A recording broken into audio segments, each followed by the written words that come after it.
Hello, everyone, and thank you so much for staying until now. I'm the last speaker today, my talk will be much easier going than all the previous talks. So please feel relaxed.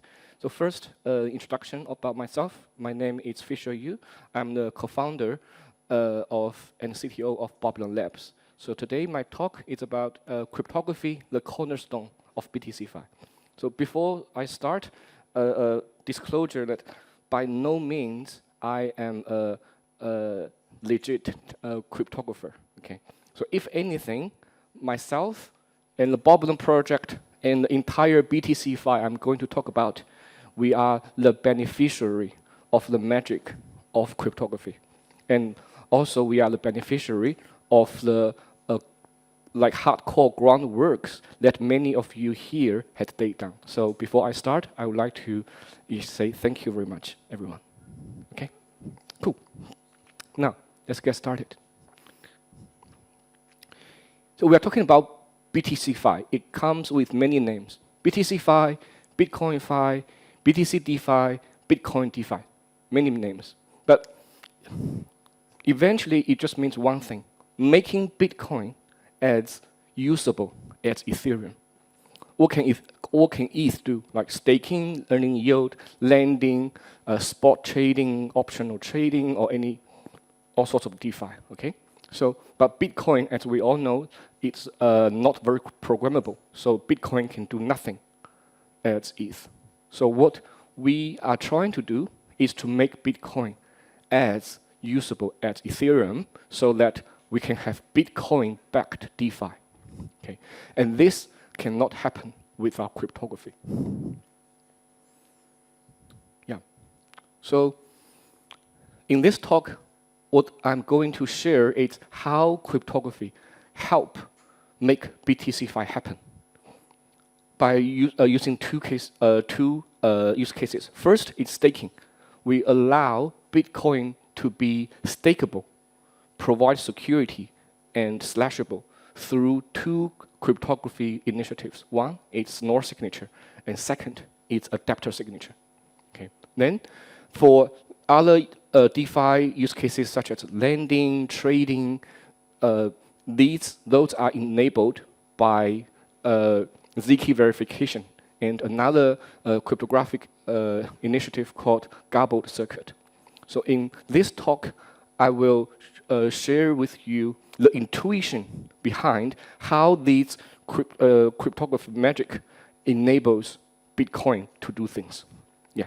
So the description I will provide is more like Picasso's drawing. It's very high-level intuition. There's no hardcore math or anything like that. So please feel easy. Okay. Now, I'll start with Schnorr signature. So Schnorr signature has a very famous, you can call it a bug or feature, that whenever you sign a Schnorr signature, you need to use a nonce. Okay? If you use the same nonce to sign two different messages, then your private key can actually get decrypted. Okay? So same nonce used twice leads to private key decrypted.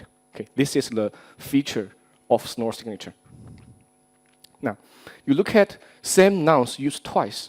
Okay, this behavior can be mapped into a very basic attack to a blockchain, which is signing two different blocks at the same height, which constitute a forking attack to a blockchain.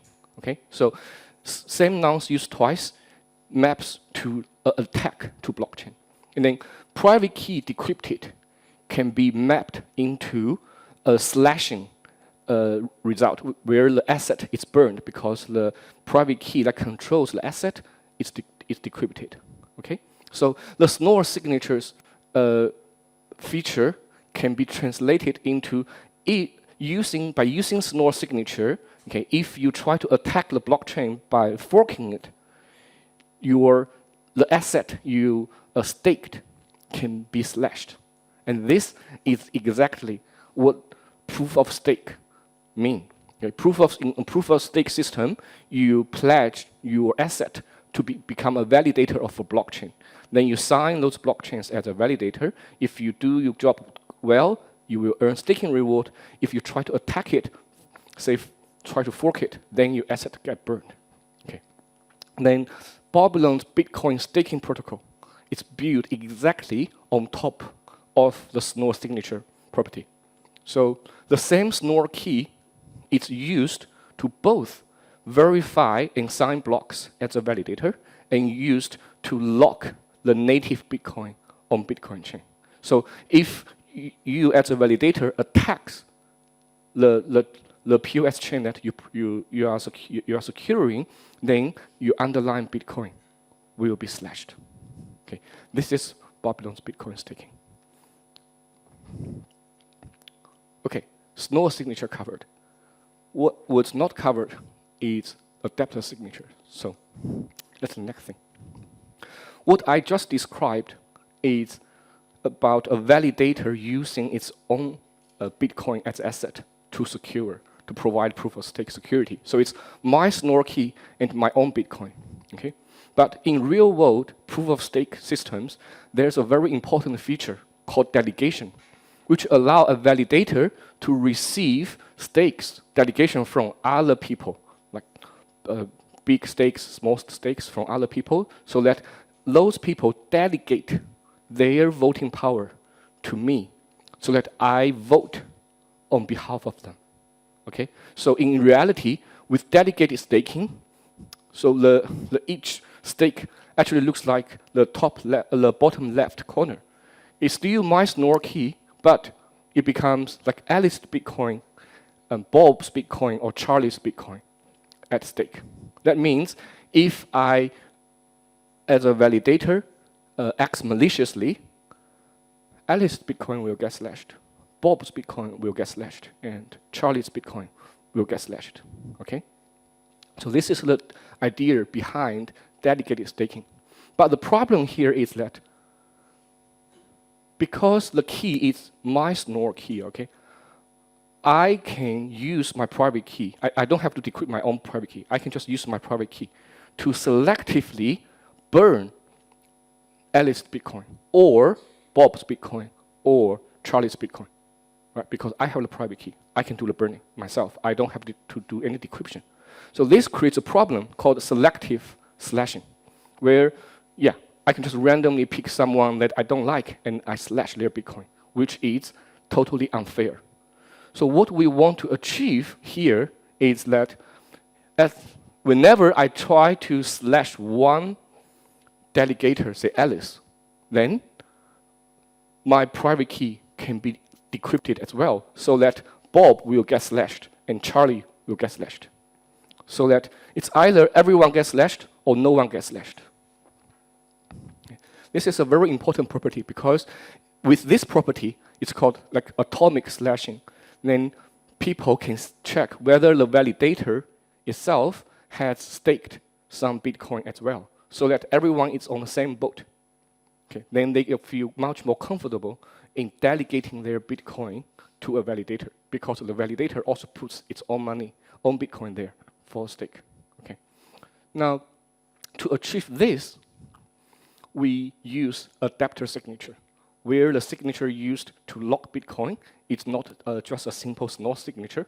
It is a paired adapter signature between myself and Alice, myself and Bob, and myself and Charlie, so that in case I try to open Alice's Bitcoin and burn it, through adapter signature, my private key will be decrypted, so that anyone get my private key can also burn Bob's Bitcoin and burn Charlie's Bitcoin. So this way, we achieve the property of everyone or no one. So this completes Babylon's Bitcoin staking protocol. And this protocol has been live since April this year, so about 4 or 5 months, and there are over $6 billion of Bitcoin staked through because of Schnorr signature and adapter signature. Yeah.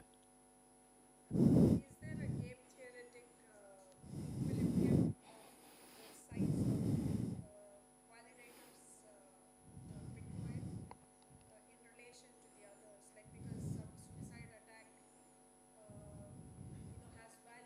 Mhm. even though you're getting slashed.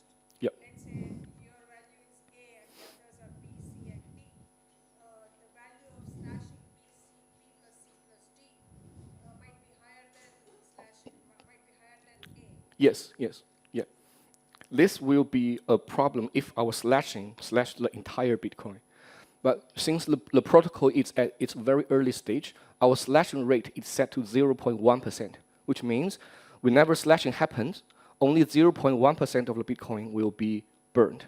The remaining 99.9% of Bitcoin will be returned to the staker, not to the validator. Okay, be returned. So the slashing is not very scary at the moment. So yeah, people don't really worry about the validators screw them up. Yeah, but once we turn up the slashing ratio, yes, there will be some game theory play here. And actually, the big Bitcoin stakers, they actually run their own validator and stake to themselves. Yeah, they don't trust other validators. Yeah. Yeah. Spending Charlie's money directly imply why not spending or slashing Charlie's money directly implies that your own staking amount is slashed. Instead of this one, your stake amount can be directly transferred to Charlie. My staked amount goes to Charlie. You burn Charlie's amount. Yeah, yeah, okay. In a proof of stake system, whenever the slashing happens, the asset should be burned. Burning should be the only destination of an asset that is exposed. If you say, oh, we provide some compensation to the other person, then there will be some game theory or financial engineers people can play. Yeah. And also, yeah, if I only staked 1 Bitcoin, but Charlie staked like 1,000 Bitcoin, there's no way I can make up for Charlie. So there's not much point of doing compensation. So now in your $6 billion Bitcoin, like you have seen that this works. Yes, it's a live system. So there is no attack that can, No one has attacked it so far. but it can be. It depends on your definition of attack.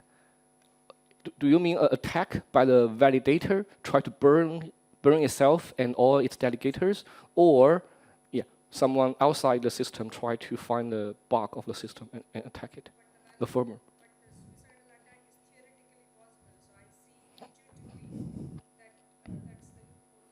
Yeah. So that's the common problem for any proof of stake system. It's not like a new property or new vulnerability that our Bitcoin staking introduces. So any proof of stake system, if the validator is malicious or try to burn itself, no one can stop it. But so far, not just Babylon Bitcoin staking or actually any proof of stake system, we never see people intentionally try to burn themselves because it doesn't make any economic sense for them. They gain nothing from it. That is questionable because let's say I'm a whale. We can maybe continue this question after the talk. Okay. Yeah, we have something more, bigger, something bigger I want to share with everyone. Am I on the right slide? Yes, the second one. Okay, it's about the general Bitcoin programming, which is enabled by zero-knowledge proof plus gobble circuit. Robin Linus already mentioned about this in a very detailed way. So here I just provide a high-level recap of what he said. So Bitcoin chain has a Turing incomplete scripting language. So in theory, Bitcoin chain cannot do like complicated programming. Yeah, it can just do some very basic things. But Robin found out that this scripting language can actually be used to mimic all the possible gates of a circuit, like AND, OR, XOR, NOR. That means by using Bitcoin scripting language, you can actually compose a circuit, any circuit. If you can compose any circuit, it means you can compose a computer, a Turing complete computer. So in theory, by using this simulation, Bitcoin chain can actually mimic a Turing-complete computer. Okay, but this is just in theory. In reality, like running any program on Bitcoin is not, it's too expensive or not possible because of the block size limit, the speed limit, and how expensive Bitcoin is. So we do not ask Bitcoin to run any arbitrary program. We ask Bitcoin to verify zero-knowledge proofs and challenges, which, with the help of ZK, can really compress something very big into something very small so that even Bitcoin can verify it. Okay. So eventually, what we get is the BitVM technology that Robin invented, which allow Bitcoin chain to verify off-chain events through a zero-knowledge challenge, a proof and challenge-based system. Okay, and based on this, what Babylon invented is a trustless Bitcoin vault, which allow the native Bitcoin to be plugged in to any blockchain and any DeFi smart contract to interact with the ocean of DeFi on, say, Ethereum, on Solana, on Sui, on any DeFi systems. Okay. So what we invented is as follows. On the left-hand side, we have a vault with locked Bitcoin. So this Bitcoin is locked on a Bitcoin chain. Okay. Then there are multiple parties who can potentially have the right to claim this Bitcoin. So it's a predetermined set of parties, party 1, party 2, up to party n, multi-party. Okay. Then, on the right-hand side, we have some smart contract on another blockchain, say a lending smart contract on Ethereum chain. And this smart contract on another chain will run its whatever program or execution and make a decision. The decision is about which of the n parties can walk away with the Bitcoin. Yeah. So this is called a trustless Bitcoin vault that Babylon invented very recently. So an example of this vault, usage of this vault is lending, actually. In the lending, okay, say we want to borrow USDT on Ethereum by using native Bitcoin as the collateral. Then what we do is to construct a vault with two parties. The first party is the borrower who has Bitcoin. The second party is a liquidator, which will execute liquidation. Okay. Then me as the borrower will get some USDT on the Ethereum chain. Then in case I pay back my loan on time, then the loan is closed. Then the vault will allow me to get my Bitcoin back. In case I don't repay my loan on time, or the price of Bitcoin drop to a certain level, then liquidation will be triggered. Then the smart contract will be able to tell the vault to say, hey, Fisher no longer has the right to claim the Bitcoin back. It's the liquidator, party 2, can get the Bitcoin. Yeah. So this is a very simple but powerful primitive we have invented based on BitVM. Someone raised a hand or not? Please.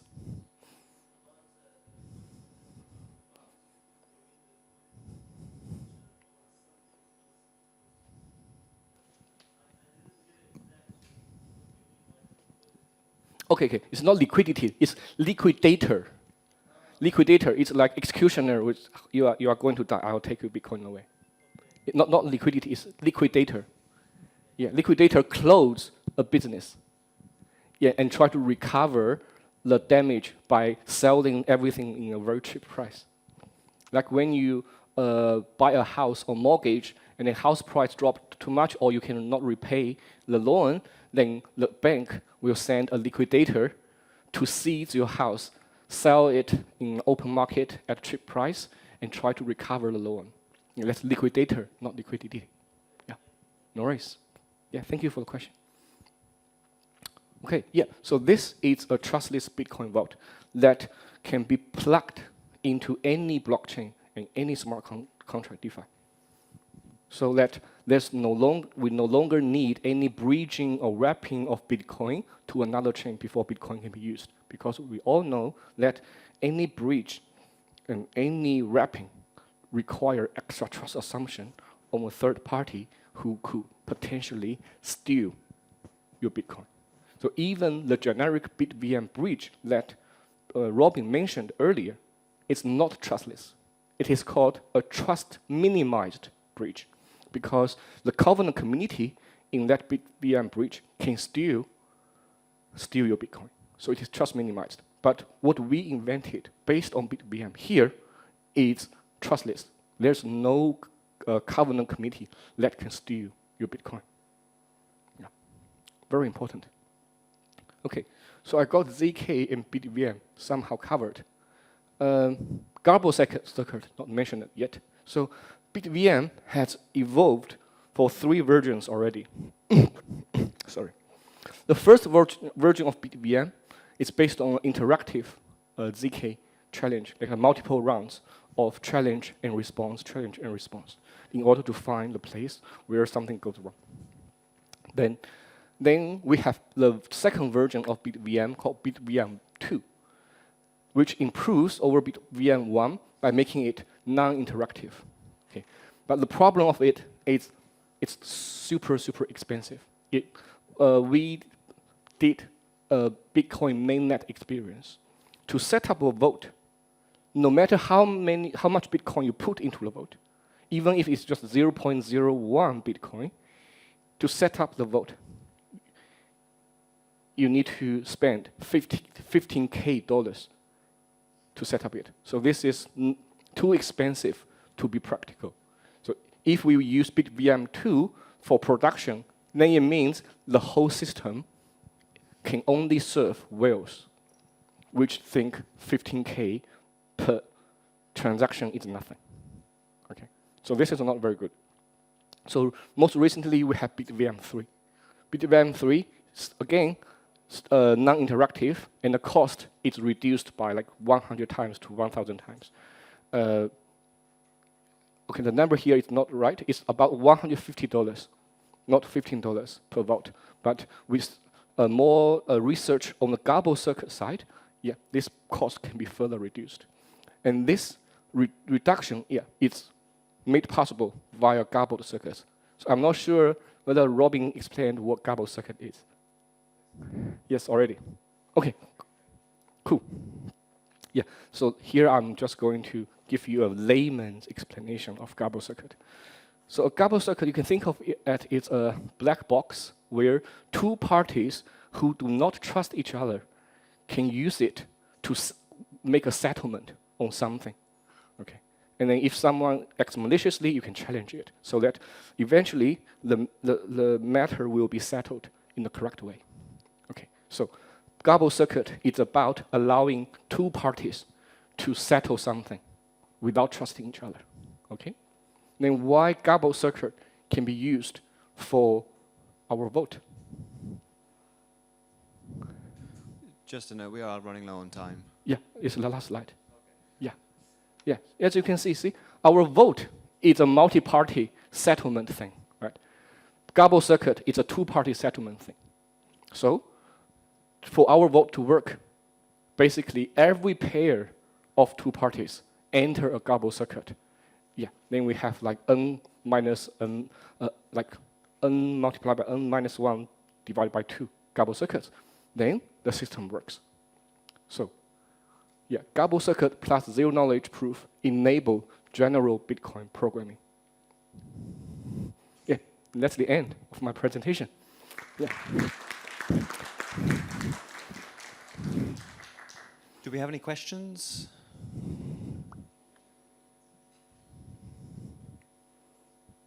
Okay, then thank you very much. Yeah, thank you, for sharing. everyone. Thank you.